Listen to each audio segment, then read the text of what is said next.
Summer weather means football season is nearing, and one ASU football hero is trying to make it big. Mike Bercovici rose up the depth chart and led the Sun Devils to the most memorable comeback win over USC 3 years ago. Cronkite News Los Angeles reporter Devin Gooden tells us how this quarterback is trying to make a name for himself in the NFL. The last time fans saw Mike Bercovici in an ASU football uniform was the team's 2015 loss to Cal. Now, after a year away from football, Bercovici is making a second attempt to grab a roster spot with the Los Angeles Chargers. Study the playbook and the plays that I knew and some of the workouts that I went to. It gave me a lot of confidence coming back here. Even after his first cut from the Chargers, Bercovici had no doubt that he would see a professional training camp again. The day he got released to the day they called back, he never lost faith.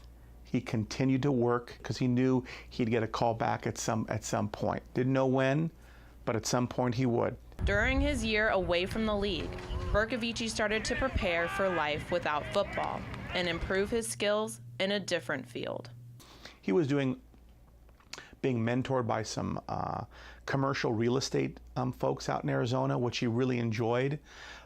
He was learning that side of the business, because at one point you gotta go to the real world, and you're not playing games anymore. It was in January when Mike was offered a second chance to make the Chargers team. But this summer, he still faces the obstacle of making the final 53-man squad. It was a phone call I was waiting for.